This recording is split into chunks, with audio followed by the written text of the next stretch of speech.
In recent days, many events have unfolded, particularly the India-Pakistan conflict, which has consumed most of my attention. This is a major event tied to China's national destiny. Fortunately, our Pakistani friends performed admirably, achieving impressive results. However, the agreement reached between China and the U.S. caught me by surprise.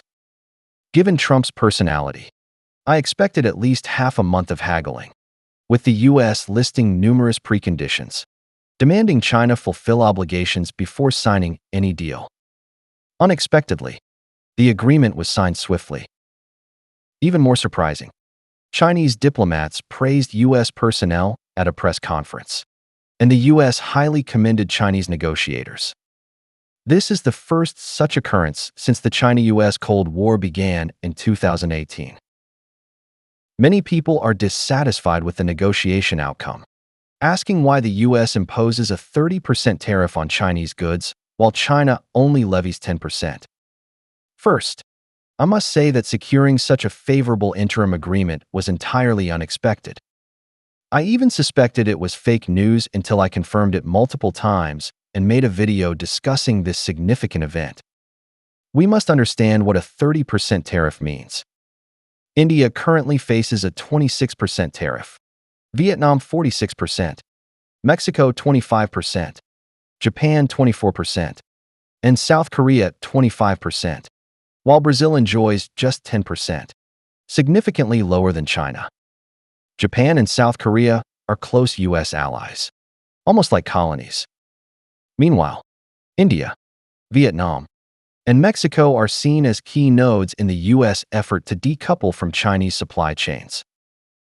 At China's current tariff level, companies have no need to relocate supply chains abroad, as the slight tariff difference does not justify the risk of setting up factories overseas. This benefits the stability of Chinese manufacturing and exports. Chinese companies, which had prepared to lose the U.S. market, suddenly regained it, like a gift from the heavens. This year, they may achieve record-high business performance. Since Trump insisted on an unyielding 20% tariff on fentanyl, China's polite concession to secure the deal is acceptable. Moreover, this outcome far exceeded most Chinese people's expectations. A nation's foreign policy requires both strength and diplomacy. Constant aggression can lead to embarrassments like those faced by Modi.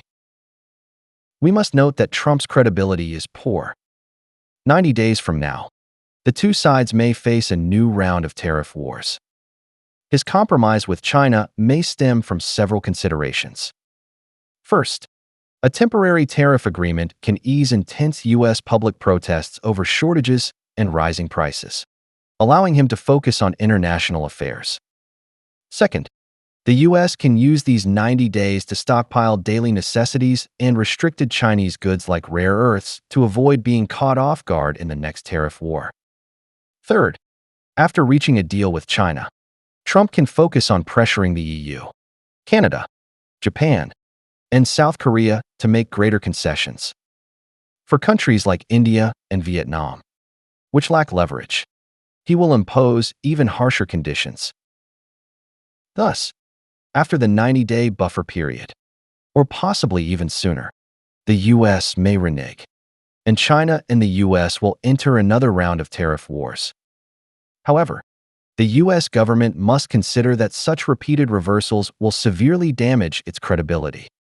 Other nations will become less willing to sign trade agreements with the U.S., knowing they lack binding force, and may opt to confront the U.S. instead.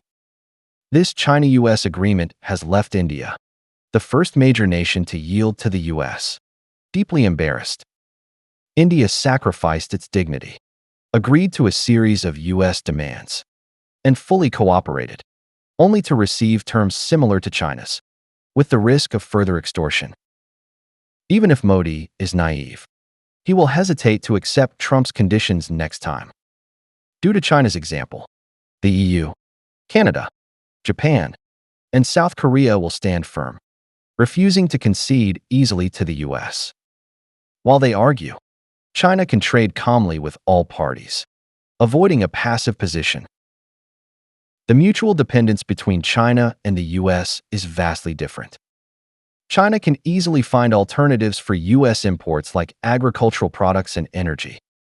With a consensus on China-US decoupling, Chinese companies will continue importing from alternatives like Brazil and Russia, even if US tariffs drop. Supply chains cannot be switched casually.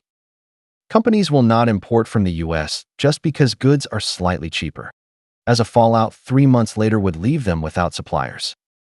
Meanwhile, the US heavily relies on many Chinese goods, which other nations cannot replace in the short term. Beyond electronics like Apple products, consider Chinese electric construction machinery, tricycles, and other production tools, which only China's local supply chains can produce at low cost and high quality. DJI's drones are irreplaceable in agriculture, and competing products are mostly from Chinese firms.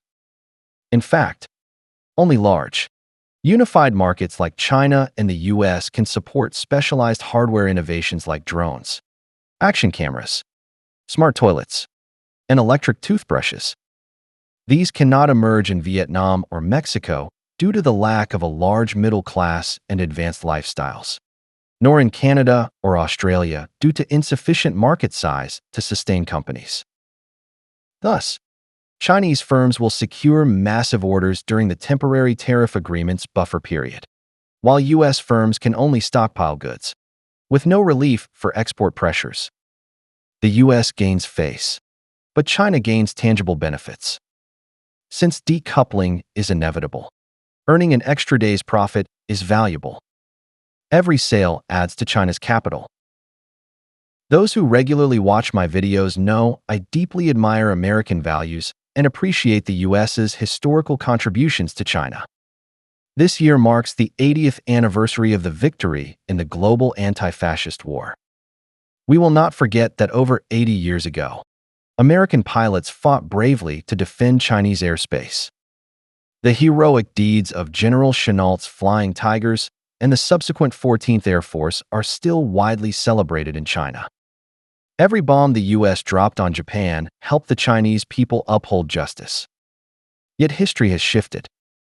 China and the US clashed in Korea, then united against the Soviet Union. During China's modernization, the US government and companies played key roles as friends and teachers. China's strong technological foundation today stems from comprehensive learning from the US. Now, due to conflicting national interests, the two nations stand on the brink of confrontation. As a Chinese person, I hope our government can engage in equal dialogue with the US to resolve differences. But I know such hopes are worthless to US politicians, many of whom have never visited China, cannot locate it on a globe, yet make a living opposing it. They view Chinese people as peasants, believing China lacks the strength to challenge the US, filled with arrogance and ignorance. Against such a US, China must firmly counter its hegemonic actions to demonstrate its strength. However, if possible, cooperative development and healthy competition would be ideal. At the very least, during China's grand celebration of the 80th anniversary of the anti-fascist victory in August, I hope China and the US can maintain superficial cordiality. In this special year, I strive to mention in every US-related video the American heroes who sacrificed their lives defending China or fighting Japanese fascism. The images we see on movie screens cannot fully capture their contributions. I also want to remind today's US soldiers, do you believe you compare to that righteous army of the past? You wage wars worldwide, drop bombs on civilians, and act as killing machines. Do you feel honorable?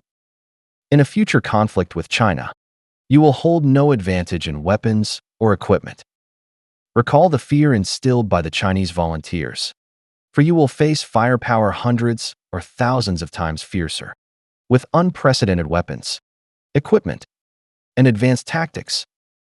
Let us all cherish peace,